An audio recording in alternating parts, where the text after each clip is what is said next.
Afu tuh kayak bukan Afu yang apa ya? Dulu. Afu yang bukan Afu yang dulu sih, tapi kayak bukan Afu yang kayaknya wah apa ya? Gimana ya Afu ya? Politik, Logis, aktivis. Kan kayaknya Ya. firm Afu banget tuh, gitu Afu loh. tuh bucin gitu. Nah, iya. Ternyata waktu nyampe Ketahuan sini tuh bucin. Kok sama laki-laki ini tiba-tiba jadi langsung meleot ya, jadi kayak bucin banget gitu ya.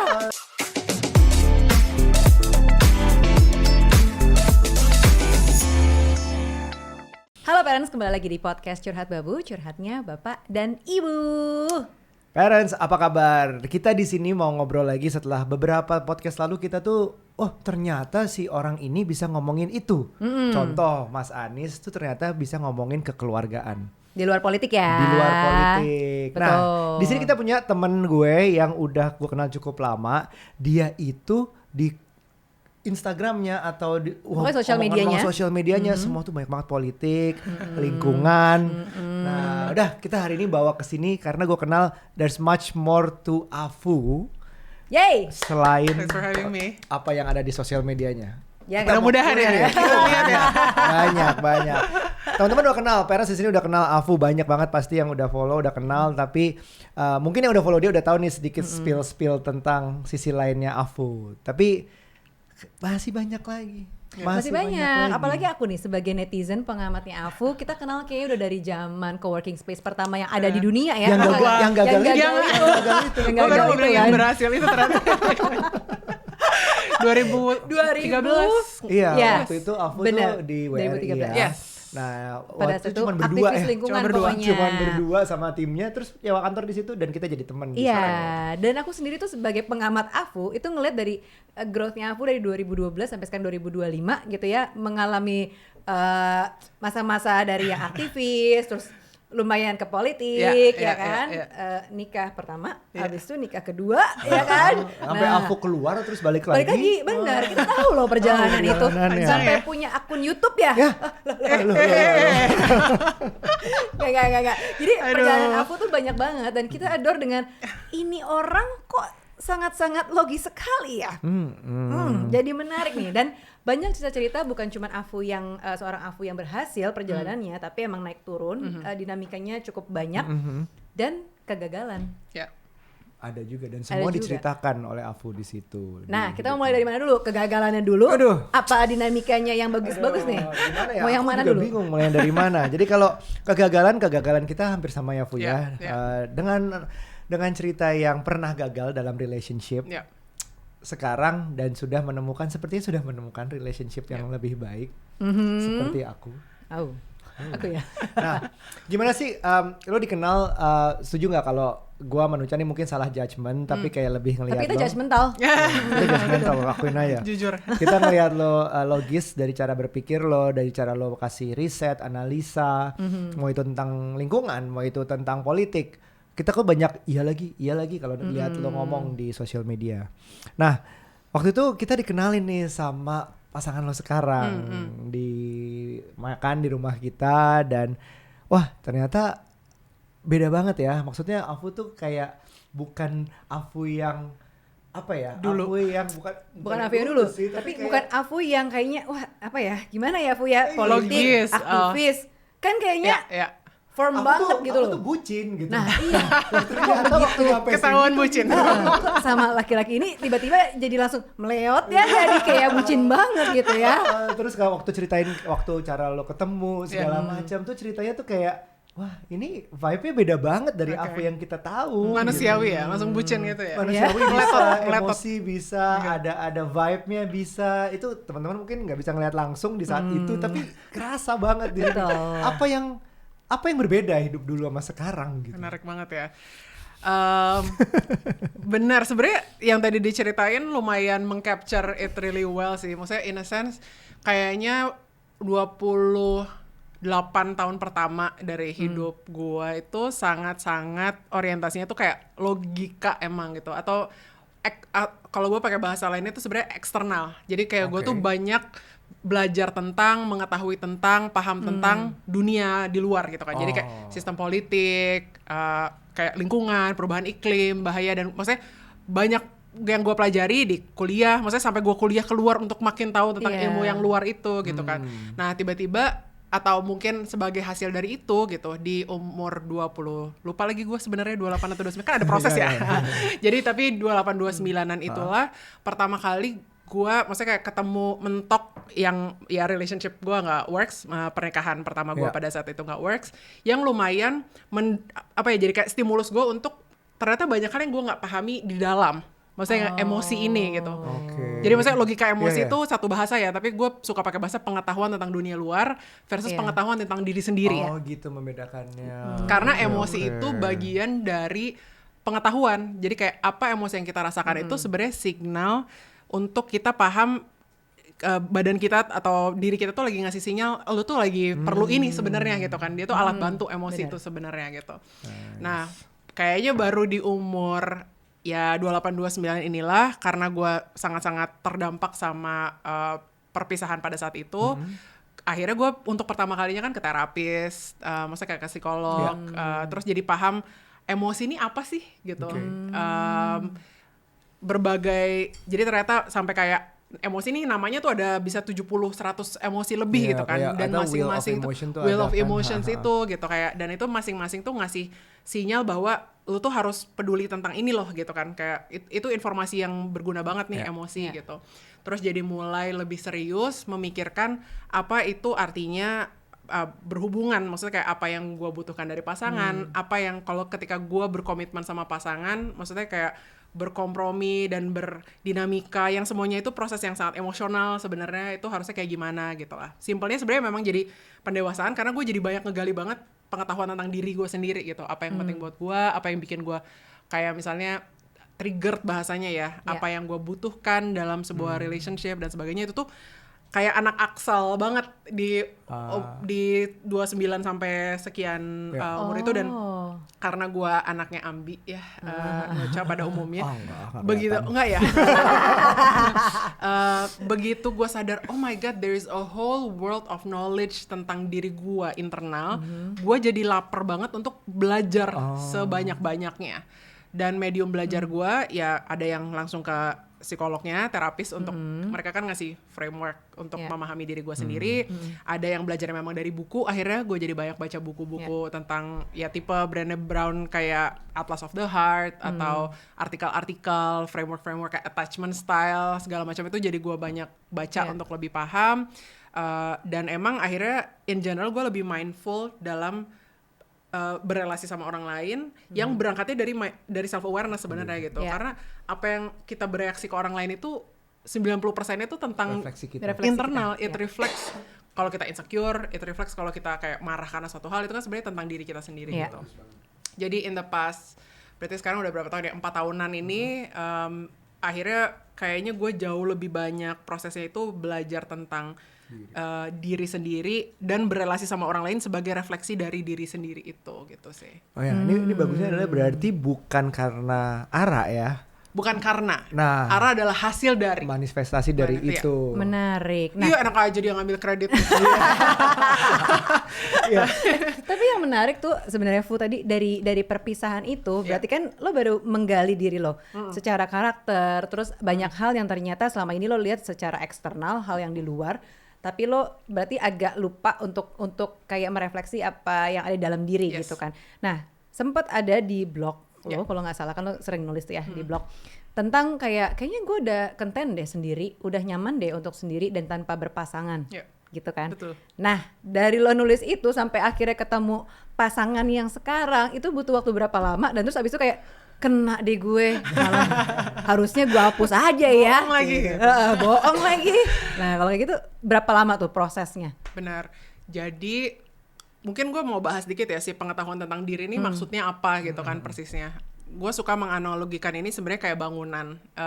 Jadi kalau diri sendiri itu adalah bangunan, kadang-kadang kalau kita nggak mempelajari atau kita punya senternya atau kita punya jendelanya, kita bakal cuma tahu certain parts of bangunan diri kita, tapi nggak semuanya gitu kan. Kayak ada basement yang nggak pernah kita tengokin, basementnya udah berdebu tuh, lo nggak sadar itu tuh dari pengalaman masa kecil yang lo tinggalin aja gitu. Terus banyak kayak ya kita terlalu fokus ke certain parts of bangunannya, kayak ambisi doang, tapi keluarga segala macam nggak kita refleksikan. Jadi ketika tadi aku bilang akhirnya banyak mempelajari tentang diri sendiri, primarily tuh sebenarnya menyadari apa ya, kayak pola-pola reaksi gua terhadap orang di sekitar, maksudnya terhadap berelasi pada umumnya gitu kan. Jadi kayak kalau gua gampang triggered atau kayak misalnya marah terhadap sesuatu, atau misalnya kalau ada sesuatu terus gue narik diri, itu tuh sebenarnya karena apa sih gitu. Nah jadi gue banyak main-main ke basement diri sebenarnya yang selama ini nggak direvisit gitu kan.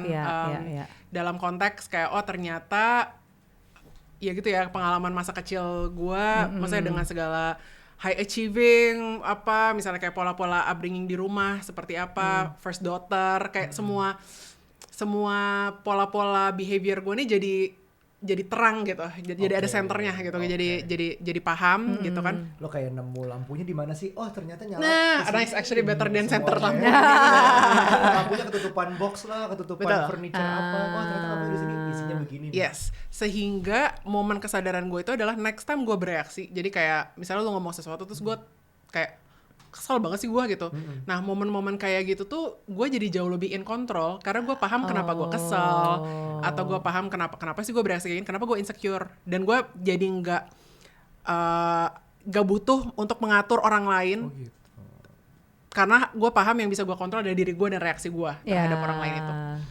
Nah ke Tunuchas point tadi, sebenarnya akhirnya kan ketika berpisah, bagian yang paling bikin frustrasi adalah kita tidak bisa kontrol keputusan orang lainnya gitu kan. Dan pada saat itu memang keputusan dari orang lainnya gitu.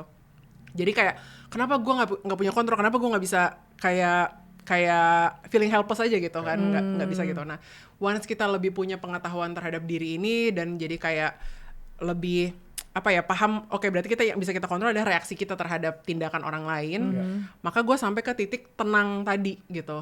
Maksudnya si fulfillment of apakah itu being alone definisinya, atau dalam definisi kayak gue paham orang mau bersama gue, orang gak mau bersama gue, orang mau apa tuh kayak lebih tenang aja gitu, karena udah ada di state of gue paham bangunan gue gitu.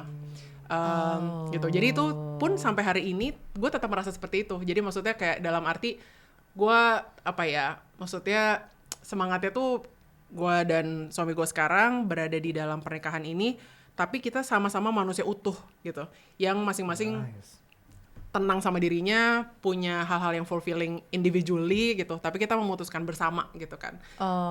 Jadi semangatnya kayak gitu. Nah menurut gue untuk sampai di hubungan yang sangat fulfilling, nyaman sendiri itu adalah prasyarat. Bener. Lo tidak akan ada di hubungan yang sehat, yang maksudnya relasi dependensinya sehat, tanpa sebelumnya lo sendiri, kalau sendiri pun gak apa-apa gitu. At least ini yang gue alami maksudnya kayak dalam pattern kita. Jadi both Ara dan gue sama-sama sebelum ketemu each other pun nyaman sendiri gitu. Kita gak ada pressure buat nikah, apalagi udah pernah nikah, jadi kayak gak ada pressure buat nikah, gak ada orang tua tuh gak ada yang kayak ngeburu-buruin atau kayak gimana.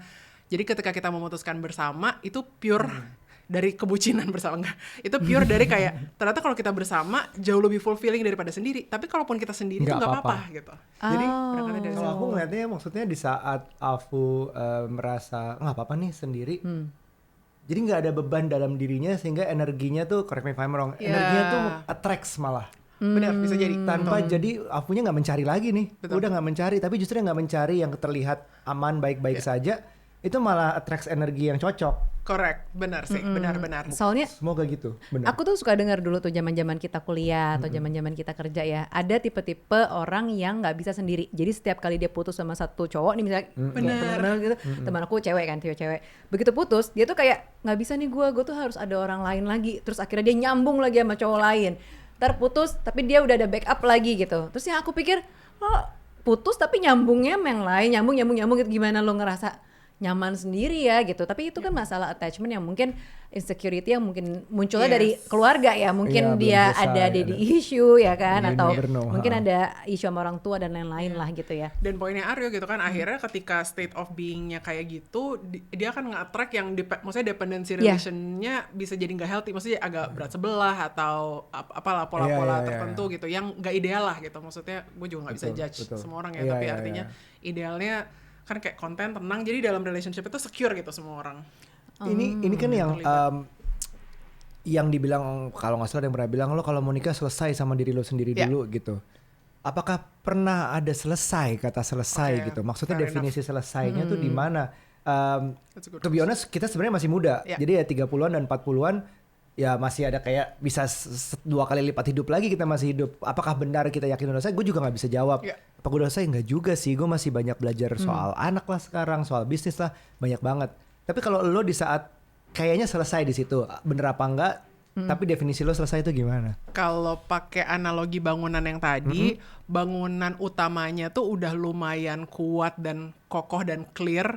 Meskipun kita boleh nambah extension room, ya kan? I see. Tapi kayak core bangunannya itu nggak fundamental berubah, kayak pondasinya tuh udah cukup kuat gitu. Apa pondasi ini? Misalnya apa yang kita anggap penting dalam hidup, value utama kita, kayak apa yang kita cari dari pekerjaan, itu kan core value yang sebenarnya udah harus lewat kenal sama diri sendiri dulu kan gitu. Ternyata buat gue impact penting, ternyata buat Ara apa penting misalnya gitu. Jadi kita berdua lumayan percaya kalau nikah paling ideal itu, ini agak kontroversial tapi memang setelah umur 30. Karena kita ngerasa umur 20, terutama dalam konteks hari ini ya, tentu kan beda, nggak ngejudge ke belakang lah tapi kayak hari ini, tapi hari ini tuh hal baru, stimulan baru tuh terjadi begitu cepat. Sepanjang umur 20 tuh pasti kita mau explore banyak banget hal. There's so many things we haven't discovered about ourselves and the world di umur 20-an. Yang kita harus gagal dulu di umur 20-an, kita harus cobain banyak hal gitu. Sehingga semuanya probabilitas, dan of course ada yang nikah early dan sukses dan panjang gitu kan. Jadi kita nggak ngomongin specific individuals, tapi akan lebih tinggi probabilitasnya kali gitu. Karena udah bangunannya udah lebih, kita tuh kenal sama diri sendiri di umur 30-an lebih nyaman. Tapi of course kayak yang Aryo bilang, kita tetap belajar hal baru, maksudnya as a parent, as apa. Tapi at least fundamentalnya tuh nggak yang tiba-tiba kayak lu dulu orangnya kayak gini, tiba-tiba jadi belok banget gitu. Kecuali major event sebenarnya tetap nggak bisa di-expect sih. And that's when the commitment comes in. Dia ada controversial take-nya adalah menikah di umur 30 harusnya. Kalau aku pernah ada controversial take dengan dia nggak boleh, jangan ngomong gitu, nanti orang nggak berpengaruh. Gue selalu bilangnya nikah tuh nakal dulu. Kalau lo belum nakal, takutnya kejadiannya sesudah lo nikah. Bercanda gue kayak gitu. Mungkin tuh kontroversial ke beberapa orang, tapi ada poin di mana gue pikir mungkin bukan nakal kata yang dipakai, tapi kayak experience a lot of things dulu gitu. Misalnya lo mau travel lah, misalnya lo mau bisnis lah, misalnya mau rugi lah, party lah gitu. Yang all the things that yang menjadi hal yang mungkin bucket list lah atau goals in life itu kalau misalnya bisa jalanin sendiri dulu sampai lo mentok. Baru mungkin lo udah tahu rasanya mentok itu kayak gimana, gagal kayak gimana, susah kayak gimana. Ternyata gue udah susah dan gue bisa balik lagi misalnya. Baru tuh. Tapi bahkan dalam relationship pun menurut gue nakal dalam konteks eksperimen dengan tipe pasangan yang berbeda itu part of self discovery kan sebenarnya. Jadi kayak punya mantan, ini kontroversial nggak ya? Tapi maksudnya punya mantan adalah bagian dari belajar gitu tentang apa yang penting atau nggak penting. Nah, kalau boleh masuk ke salah satu framework yang gue pakai dalam semangat pas setelah perpisahan itu. Jadi psikolog gue pada saat itu gimana ya, jadi kayak basically gue deket sama let's say 2 orang gitu. Terus tapi 2 orang ini, yang satu tuh A tapi B, yang satu lagi C tapi D gitu kan. Jadi kayak kriterianya nih kayak nggak ada yang lengkap gitu. Habis itu gue ngobrol sama si terapisnya, maksudnya kayak in terms of learning apa buat relationship inilah gitu. Nah terus dia bilang gini, Afu, lo pernah beli mangga nggak? Pernah beli mangga? Kalau beli mangga ke toko buah, itu kan pasti satu persatu diliatin, mangganya dicium ya, kayak wangi nggak nih. Terus kita cuma ngambil mangga yang sempurna atau sesempurna yang bisa kita pegang juga kan, pegang biasanya lah, agak kita lembek. tes gitu. Terus dia bilang, kalau mangga yang lo makan 10 menit doang aja, you take very careful look at the buah gitu, dan lo punya standar kayak kalau dia busuk busuknya dikit misalnya atau apa gitu kan, bisa jadi tetap gak lo ambil kan gitu. Masa buat pasangan lo kompromi hal-hal yang fundamental gitu. Jadi padahal itu adalah orang yang tiap hari lo akan wake up with dan maksudnya selamanya bersama dan segala macam ini. Terus belakangan ini ada riset-riset bahwa salah satu indikator utama yang paling meningkatkan happiness seseorang itu sebenarnya pasangan mereka gitu. Bahkan more than uang, more than anak, more than apa segala macam itu pasangan lebih tinggi. Ini kayak riset longitudinal segala macam inilah gitu. Nah terus dia bilang kenapa mangga dia pakainya, akhirnya dia bilang kayak oke, sama kayak lu milih mangga, sekarang tulisin kriteria mangga dia sebutnya. Jadi kayak apa hal-hal yang buat lu core, penting banget, apa ya, kayak nggak bisa dikompromikan, benar-benar kayak fundamental penting. Apa yang sebenarnya kayak nice to have sama preference aja. Sebenarnya kalau nggak ada juga nggak apa-apa gitu. Yeah. Actually ini 2 terapis berbeda ngomongin hal yang sama lah gitu. Oh, wow. Tapi basically yang salah pada orang-orang dalam bikin judgment pasangan kadang-kadang mereka tuh ketukar. Mereka anggap nice to have-nya itu principle, core. Core-nya mereka ikhlasin, kayaknya ini nggak penting-penting amat gara-gara hal yang nice to have-nya. Padahal sebenarnya nanti pas udah di dalam relationship-nya tahun kesekian baru sadar, oh gue tuh kemarin ngekompromiin hal yang core buat gue sebenarnya gitu. Kamu tuh dulu mikir bule dan tinggi putih Bener, itu core. adalah core. Itu core. Itu nice to have. Itu nice to have ternyata, Nuca. Bener. Jadi kalau misalnya di mangga adalah mangganya udah ada itemnya, busuknya, ya itu kalau di pasangan mungkin dia apa? Hatinya busuk gitu. Iya. Dan itu very personal for each person kan. Jadi nggak ada beda-beda. kriteria mangga universal gitu. Tapi benar-benar ya udah tiap orang beda-beda. Nah, poinnya yang tadi Aryo bilang eksperimen, nakal, pacaran dulu, itu sebenarnya bagian dari ngediscover apa core kita dan apa preference kita dari pasangan kan sebenarnya gitu. Bisa jadi dulu ada hal-hal yang maksudnya kayak sebenarnya core ternyata, tapi saat itu aku anggap nice to have, ya udah deh nggak apa-apa, nggak ada di pasangan, ya udah nggak apa-apa gitu. Nah, makin kita kenal sama diri di umur 30 ini, makin kita paham kan si core kita dan nice to have kita nih apa gitu, dan nggak ketukar-ketukar. Nah, dalam konteks Ara, nah aku mau cerita Ara ini. Di hari ke-6 kita bertemu, apa hari ke-4 ya? Wow, oke. Detail. Spesifik banget. Aku ingat ada hari per hari ini ada jurnalnya. Ada kolomnya ya, kolom checklistnya. Dari hari pertama udah bucin. Nice to have. Aku tuh bilang, jadi si obrolan kriteria mangga ini terjadi sebelum aku ketemu Ara ya. Jadi for the record, aku dengan halunya Nocha bikin daftar 64 kriteria. Yang di dalamnya ada core-nya, ada nice to have, ada preference, lengkap banget, kayak detail banget. Pokoknya. Aku harusnya bikin gitu ya. Udah telat. jangan. Kriteria kucing aja, kucing. Tapi ya itu kan halu dan sebenarnya semangatnya bukan kayak gue akan interview semua pasangan gitu, enggak, lebih kayak if I am to be with pertama harus tenang sama diri sendiri pun nggak apa-apa, tapi if I am to be with someone, I know my core needs nih ternyata gitu kan, gue diemin, diendapkan, udah biarin aja gitu. Nah berapa bulan kemudian ketemu Ara ini, nah di hari keempat ke cegilan gue kirim, by the way, dulu tuh gue sempat bikin daftar ini, ya lumayan. Soalnya di hari keempat ini kita diskusinya udah deep banget, udah ngobrolin. Ada lebih gilanya, nah. Jadi gue isi centang. sebenarnya harusnya gue takut ya, cegil ya gue harusnya kan kayak, namanya gue ngirim ke cowok stranger kayak kriteria 60, ya nggak sih itu cegil energi banget. Tapi kayak ya jadi basically kita lagi WhatsAppan panjang, tiba-tiba gue kok ingat, terus gue drop si daftar 64 kriteria mangga gini, kayak gue sempat bikin ini, tapi kayak iseng doang gara-gara psikolog gue bilang gini-gini gitu. Abis itu dia diem gak bales, padahal kita abis chat-chat panjang tuh. Jadi kan kayak, wah dia ngira gue cegil nih kayaknya gitu. Ternyata 40 menit kemudian, dia reply balik, bukan teks, dia reply balik Excel sheet. Dia nge-turn teks gua ke dalam Excel sheet di mana dia self-score diri dia sendiri di 64 kriteria itu, dia kasih nilai terhadap diri dia di Excel sheet. Ternyata cegil bertemu cogil. Itulah poinnya. Jadi ternyata cogil orang ini. Dia nge-score dirinya sendiri. Dia nge-score dirinya sendiri dan pakai Excel. Dan maksudnya pakai 40 menit ini kan gue udah kayak kenapa nih orang ngira gue apa? Ya gue di ghosting nih gitu ya. Iya, ternyata dia lagi nge-score gitu. Wow. Ih, coba tahu aku kayak ginian. Enggak, aku bye-bye. Iya kan cegil kan? Kalau gue bye-bye. Kalau cowok normal kayaknya kayak apa sih nih orang? Cocok gitu. Baru kenal anjir gitu kan. Gue takut banget nih, sekalian aja nama anak kita nanti siapa, aku gue isi deh gitu. Iya, terus di dalamnya tuh ada hal-hal yang gue nggak, makanya this is very personal kan, tapi kayak one of my nomor satu kriteria tuh sebenarnya actually proud to be suaminya Afutami. Itu core ya. bahkan itu agak core gitu. Oke. Dan itu sebenarnya proud to be. Ya, oke. ya. dan itu sebenarnya signaling kayak misalnya insecurity in men gitu kan, maksudnya kalau punya Ya, istri ya, yang ya. Iya. kayak lebih gua atau apapun aktif gitu ya. ya aktif lah misalnya gitu. Terus macam-macam kriterianya dan kayak ada ya box-boxnya lah gitu. Nah tapi gue bersyukur dia kayak ngerasa itu biasa aja, terus dia mungkin dia juga ngerasa itu cegah sih, nggak tahu, nanti gue cek ya. Tapi ya udah terjadi ya, kita udah di sini. Di gitu. sini udah. Wow. Gitu. Nah, soalnya Enak banget ya, pas banget cegil ketemu cogil gitu loh. iya. Tapi mungkin dia harusnya gitu sama ke semua berikutnya gitu kalau ada. Kalau yang udah eliminasi, nggak mau lo nggak jawab. Iya iya. Nah, ini yang jawaban dari yang nakal tadi, suka ada yang pernah ada yang ngomong balik. Tapi bukannya emang serunya nakalnya bareng gitu loh.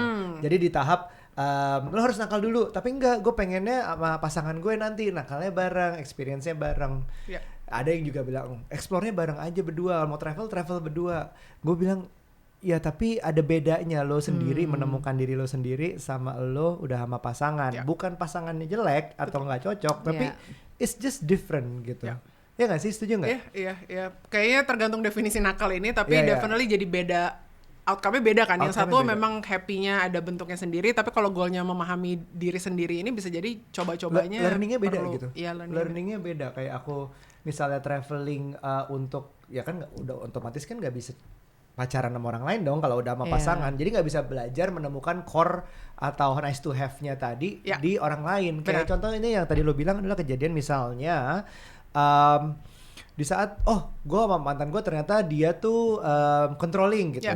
atau dia tuh itu ternyata gue nggak suka, tapi ada orang yang mungkin suka dikontrol atau diarahkan. Yes, Nah itu kan harus exactly. menemukan dengan ketemu ini dulu Ya. gitu. Ya, Yang ya. kayak gitu Benar. ya, pengalaman seperti itu. Ya. Dan makanya ini tentang compatibility kan, karena cara gua berpikir dan maksudnya kayak nge-framework dan nge-list apa segala macam ini kan bisa dipersepsikan, dan mungkin ini salah satu. Jadi ceritanya adalah akhirnya di minggu ke-2 ini kayaknya gua ajak Ara ke Hari keberapa? Nggak birthday bisa, party. harus Oh nggak bisa. Harus detail. Harus detail di hari keberapa, di jam berapa tuh waktu itu tuh. Kayaknya sekitar 21 Desember karena ulang tahun Wah, teman. sebenarnya dia tahu, dia mau merendahkan bahwa enggak, gue nggak tahu detail padahal tahu. Karena ulang tahun teman. Jadi gue ajak dia ke acara ulang tahun teman ini. Terus akhirnya malah jadi karena dia orang baru di geng ini gitu kan, ditanya-tanya gitu, apa yang lo suka dari Afu? Bukannya Afu ini orangnya susah ya, kayak maksudnya she's very itu yang lo pernah cerita juga di blog kompleks ya. kayak ribet gitu, semuanya di frameworkin apa ini gitu. Terus Ara bilang pada saat itu, ya ini salah satu